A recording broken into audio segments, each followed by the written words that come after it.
오늘은 종려주일입니다. 종려주일은 예수님께서 예루살렘으로 입성, 이 승리의 입성을 기념하는 것인데요.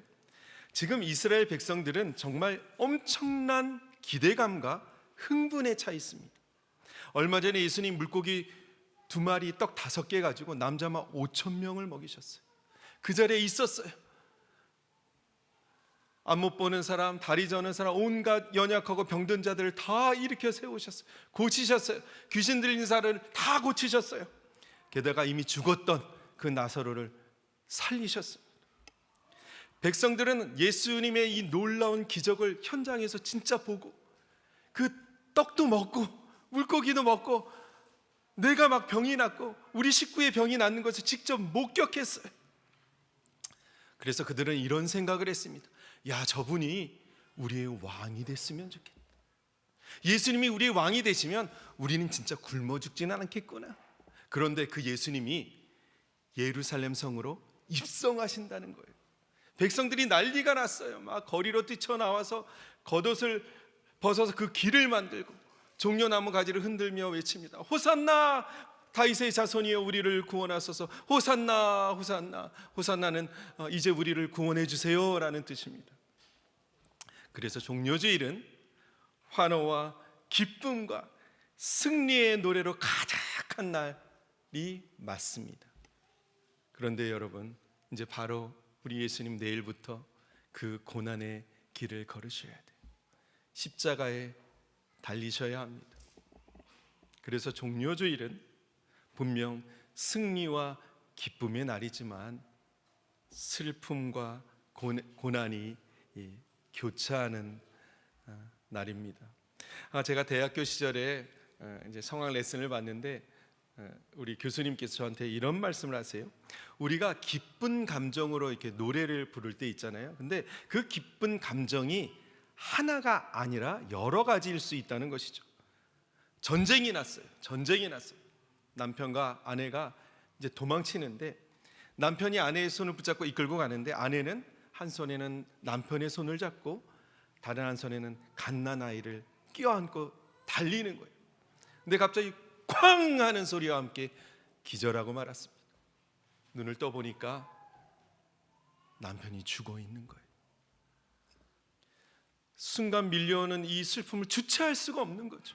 그런데 품 안에 아이가 살아있는 거예요. 이 여인이 얼마나 기뻤을까요? 남편이 죽어서 당연히 이 아이도 죽은 줄 알았는데 아이가 숨을 쉬는 거예요. 이 여인의 기쁨을, 이 슬픔의 눈물을 여러분 느껴지십니까? 바로 그때 교수님이 저에게 이 기쁨을 너가 한번 노래로 불러봐라.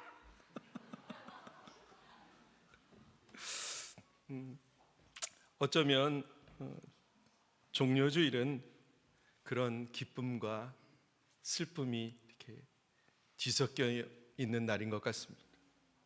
그럼 여러분, 이 모든 것을 아시는 주님, 어린 낙이 한 마리, 한 번도 등에 사람을 태워본 일이 없는 그 낙이 타시고 이 백성들의 환호성과 함께 예루살렘 성으로 입성하시는 그 주님의 마음은 어떠셨을까?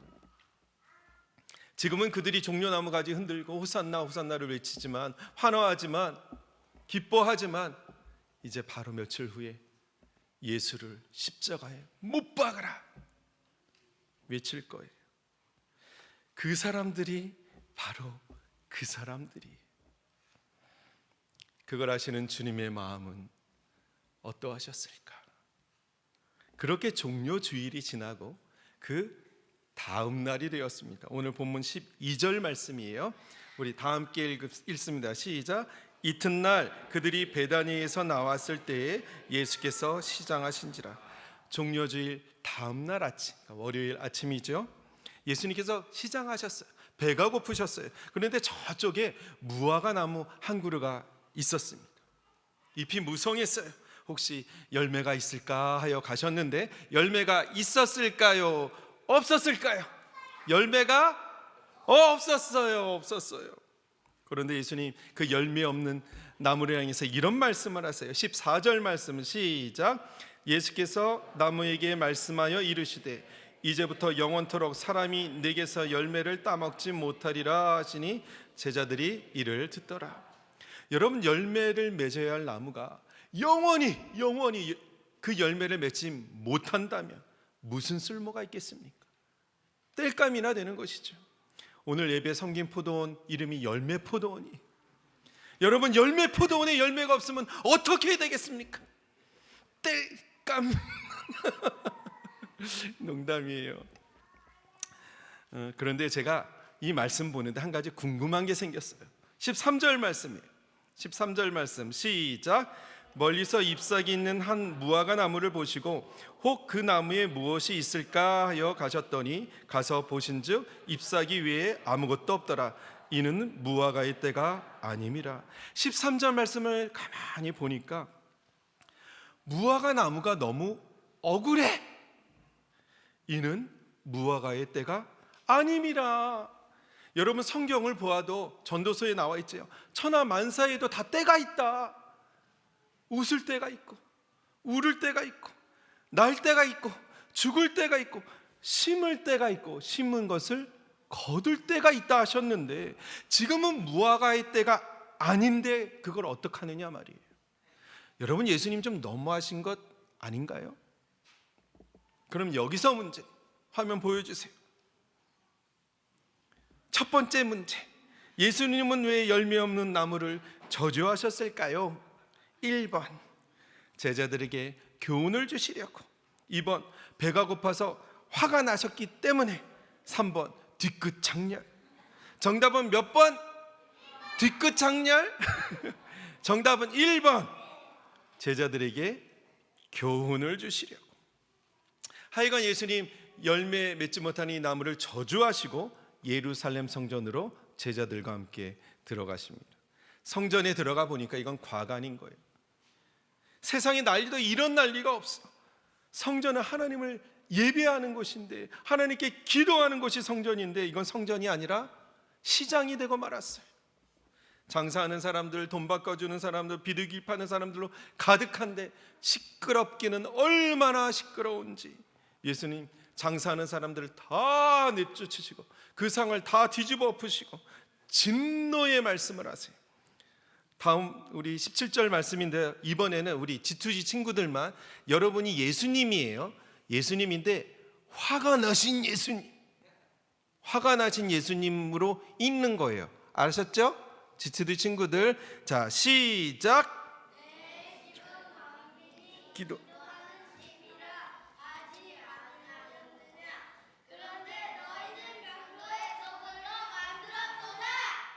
아멘. 좋아요. 그리고 그 다음 날이 되었습니다. 그러니까 화요일의 아침이죠. 우리 20절, 21절 다 같이요. 시작. 그들이 아침에 지날 때에 무화과 나무가 뿌리째 마른 것을 보고 베드로가 생각이 나서 여짜오되 랍비여 보소서 저주하신 무화과 나무가 말랐나이다. 제자들이 보니까 어제 예수님이 이 열매 없는 나무를 저주하셨잖아요. 그런데 그 저주하셨던 그 나무가 뿌리째 말라 있는 거예요. 깜짝 놀랐죠. 여러분, 아무리 가물어도 이 나무가 잎사귀부터 말라야 하는 것인데 또 하룻밤 사이에 다른 나무들은 다 괜찮은데 유독 이 나무만 그 뿌리채 말랐다는 게 있을 수 없는 일이잖아요. 베드로가 말해요. 선생님 어떻게 이런 일이 일어날 수 있습니까? 어제 선생님이 저주하신 그 나무가 말라 진짜 죽었습니다. 여러분, 어제 예수님은 잎사귀만 무성하고 열매 없는 나무를 보시고 저주하셨습니다. 그리고 예루살렘 성전에 들어가 성전을 뒤집어 엎으셨어요. 깨끗이 청소하셨어요. 예배를 수단으로 삼는 사람들, 여러분, 제사에 쓸 제물은 당연히 흠이 없는 제물이어야 했습니다. 그런데 멀리서부터 그 제물을 끌고 간다는 것은 이게 여간 쉽지 않은 일이죠. 또 가다가 제물이 다치면 그 제물은 쓸 수가 없는 거예요. 그러니 이 성전 안에는 정말 다양한 거래가 이루어진 거예요. 다친 제물은 팔아야 되고 새 흠이 없는 재물을 또 사야 되는 거예요. 문제는 엄청 비싸게 팔았다는 것이죠. 성도들이 아니라 성전에서. 엊그제 제가 뉴스 하나 봤는데요, 벚꽃놀이를, 지금 벚꽃이 어마어마하게 예쁘더라고요. 벚꽃놀이를 갔는데 음식점들이 바가지 요금을 엄청 씌워가지고 이 논란이 불거졌다는 기사입니다. 사진 보여주세요. 우리나라 대표적인 축제가 벚꽃 축제가 진해 군항제라고 해요. 저 잘 모르겠는데 이제 코로나도 잦아들고 해서 사람들이 이곳을 엄청 찾아갔나 봐요. 그런데 이 도를 넘은 상술이 기승을 부리고 있다라는 기사 내용이었습니다. 여러분 그 화면에 보이시면 이 돼지고기 보이시죠? 그 밑에 자세히 보면 깔린 거는 양배추예요. 양배추 깔아놓고 이렇게 한 겹만 고기 덮은 거예요. 그게 5만 원.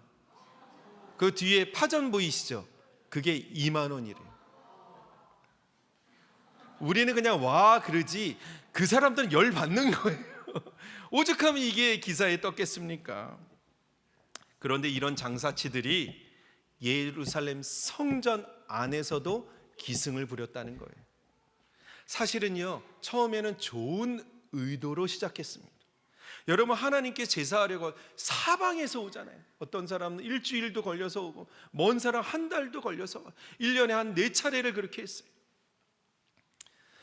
그러니까 제사에 쓸 이 재물을 갖고 오기란 여간 이게 힘든 게 아니었어요. 그래서 먼 곳에서부터 오는 사람들을 위해 성전 안에서 장사하는 것을 허락한 것인데, 시간이 지날수록 이 선한 의도는 사라지고 이 지도층과 상인들의 이 결탁함이 이 탐욕만 남은 것이죠. 그리고 여러분, 이 상인들이 엄청난 떼돈을 벌었잖아요. 저 5만 원 저렇게 2만 원 팔았으면 하루 이게 얼마나 이게 이득을 취했겠어요.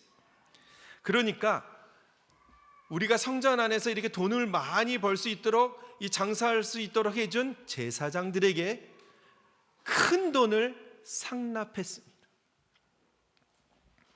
그리고 또 여러분, 성전 안에는 이 티리시라는 이 화폐를 사용했어요. 이게 성전 안에서만 사용하는 화폐였어요. 그러니까 일반 돈은 가지고 오면 이 티리시로 환전을 해야 성전 안에서 뭐 살 수 있는 거예요. 그때 또 이 환전 수수료를 엄청나게 떼먹은 거죠. 비둘기 파는 자들 다 마찬가지. 한마디로 상인들, 지도층들, 제사장들이 똘똘 뭉쳐가지고 하나님의 성전을 강도의 소굴로 만들어 버리고 말았습니다. 하나님의 성전은 만민이 기도하는 집인데 기도의 열매는 없고 잎사귀만 무성한 예루살렘 성전.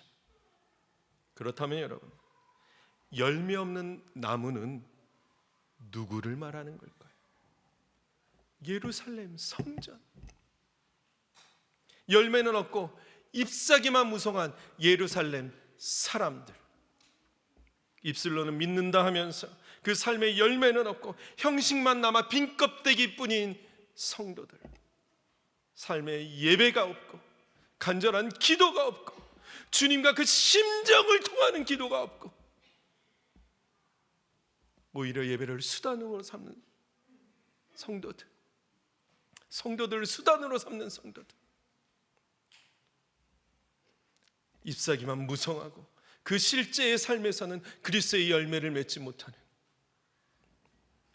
예수님은 열매 없는 이 나무가 그 뿌리로부터 말라 죽은 것을 우리에게 보여주심으로, 성도라도 열매가 없는 성도면 이 무화과처럼 마를 것이다, 그걸 예언하신 거예요. 그래서 예수님의 오늘 저주는 이 열매 없는 무화과 나무 그 자체에 있는 게 아니죠. 그 무화과 나무 자체가 아니라 무화과 나무는 상징이에요. 오늘 예수님의 저주는 성전을 강도의 소굴로 만들어버린 이 사람들에게 내리신 저주요, 입만 무성하고 그 삶에 열매는 없는 예루살렘을 향한 멸망의 선포요. 오늘날 이름만 성도로 가진 저와 여러분을 향한 하나님의 책망인 줄 믿습니다. 그런데요, 예수님 무화과 나무가 정말 말라 죽었습니다. 이 베드로의 말에 예수님 전혀 생뚱맞은 대답을 하세요. 예수님 종종 그러시죠? 21절, 22절인데 그림 보여주세요. 베드로가 생각나서 여짜오되 라삐어 보소서, 저주하신 무화과 나무가 말랐나이다. 22절, 예수께서 그들에게 대답하여 이르시되 하나님을 믿으라. 무화과 나무가 말라 죽었습니다 했더니 주님 대답하신 것은 하나님을 믿으라. 그럼 여러분, 오늘 예수님께서 제자들에게 주시는 교훈이 너희들도 다 그렇게 될 거야. 내가 열매 맺지 못하는 그 나무를 뿌리채 마르게 한 것처럼 너희들도 싹 다 심판하겠다, 이걸까요? 네, 물론 우리는 오늘 열매 없는 나무를 보고 나 자신의 신앙생활을 점검해 보아야 합니다. 우리 가정을 돌아보아야 해요. 하지만 예수님 하나님을 믿으라 하신 것은 열매 없는 나무가 어떻게 하면 저주를 받지 않고 열매를 맺겠느냐, 예수님이 이걸 말씀하시는 거예요. 심판이 아니라 구원을 말씀하시는 거예요. 그런데 그 구원은 하나님을 믿는 그 믿음으로 이루어진다. 그렇다면 여러분, 열매 없는 나무가 어떻게 해야 열매를 맺을 수 있을까요? 예수님은 네 가지 밭의 비유를 말씀하신 적이 있으시죠? 첫 번째, 길가에 뿌려진 씨앗은 사람들이 막 밟히고 새들이 와서 다 쪼아먹고, 그럼 길가와 같은 사람은 누구를 이야기하는가? 말씀을 외면하는 사람들. 교회에 나와는 있어요. 교회는 나와는 있는데 말씀을 들어도 이건 나에게 주시는 말씀이 아니야, 이거는 저 집사님에게 하는 거고, 전도는 저 집사님께 하는 거죠, 봉사는 내가 아닌 다른 사람이 하는 거지, 그렇게 말하는 사람. 두 번째, 돌짝밭. 돌짝밭은 그래도 이 싹은 나왔어요. 싹은 나왔어요. 그런데 해가 뜨니까 그 뿌리가 얕잖아요. 그러니까 뿌리가 없어 말라버리는 거예요. 그럼 돌짝밭은 누구를 말하는가? 말씀을 기쁨으로 받아요. 그래서 신앙의 성장도 좀 있는 것 같아요. 그런데 햇빛이 쬐이고 시련이 닥쳐오니까, 환란이 오고 상처가 다가오니까 이건 내가 원했던 삶이 아니야. 난 예수 믿으면 복 받을 줄 알았는데, 예수 믿으면 행복할 줄 알았는데, 예수 믿으면 사랑받고 축복받을 줄 알았는데 왜 이렇게 힘들어? 신앙생활에 회의감이 오고, 누구 때문에 시험 들었대. 싹은 났지만 열매를 맺지 못하는 사람. 셋째, 가시덤불. 가시덤불도 싹은 나왔어. 하지만 세상의 염려와 유혹과 욕심의 그 마음을 빼앗긴 사람. 예수 열심히 믿다가도 그 선택의 기로에 섰을 때 하나님을 선택하지 못하는 사람들. 돈 많이 버는 거, 출세, 성공, 육신의 정력, 안목의 정력, 이생의 자랑, 이게 너무 중요해. 더 많아지고 더 높아지고 더 힘세지는 거, 성공이 더 중요해. 주님보다 세상을 선택하는 사람, 그런 사람들은 열매를 맺지 못한다. 마지막 네 번째, 좋은 땅. 좋은 땅에 떨어진 씨앗은요, 싹이 나고 잎이 나고 열매를 맺는데 30배, 60배, 100배의 열매를 맺는 줄 믿습니다. 그럼 좋은 땅은 누구를 말하는가? 바로 여러분. 바로 여러분, 믿음의 좋은 땅 되시기를 주님의 이름으로 축복합니다. 좋은 땅 성도들은요, 말씀을 들어도 이건 나에게 주시는 말씀이에요. 나에게 주시는 말씀을 아멘으로 받고, 세상의 염려와 시련과 유혹에도 그 마음이 빼앗기지 않는 사람. 내가 세상과 더불어 살지만 나는 예수님께 속한 그리스도인이야. 내가 믿는 사람인데 내가 믿는 사람이 가지 말아야 할 자리 가면 안 되지. 내가 믿는 사람인데 예수 믿는 사람이 앉지 말아야 할 자리에 있으면 과감하게 떠날 수 있는, 주님 그거 하라 하면 진짜 그거 하고, 그거 멈춰라 하면 진짜 멈춰, 그거 끊어내라 하면 진짜 하고 싶어도 끊어내는 그 인생의 선택의 기로에서 예수님을 선택하는 사람.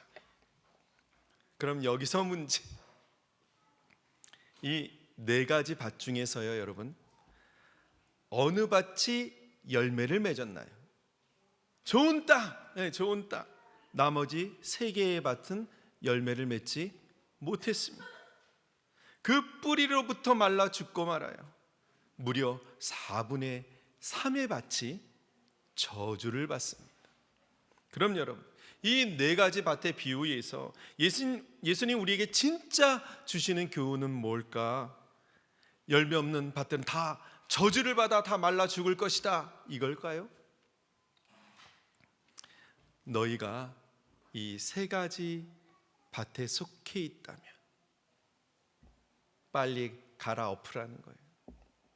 좋은 땅이 되도록, 옥토가 되도록 너희 마음밭을 기경하라는 것입니다. 그래서 예수님 예루살렘 성전을 갈아엎으신 거예요. 깨끗이 청소하신 거예요. 그런데 하나님을 믿는 그 믿음으로 알아. 여러분, 우리가 왜 말씀을 들어도 시큰둥합니까? 믿음이 없으니까. 왜 작은 시련에도 왜 이렇게 마음 흔들리고 낙심이 됩니까? 믿음이 없으니까. 왜 세상 유혹에 이렇게 마음이 홀라당 빼앗깁니까?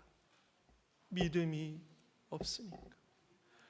왜 우리 실제의 삶에서 열매를 맺지 못하는가? 믿음이 없으니까. 예수님은 오늘 열매 없는 예루살렘 성전을 갈아엎으셨습니다. 왜요? 기경하시는 거예요.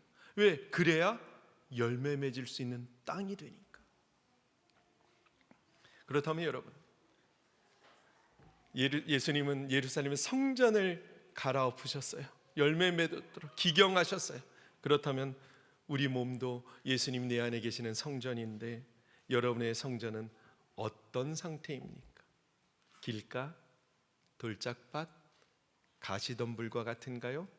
조금만 시련이 오면 막 힘들어지고 낙심됩니까? 아니면 믿음의 그 흔들림이 없는 그 인생의 선택의 기로에서 주님을 선택하여 오늘을 살아가는 믿음의 좋은 땅입니까?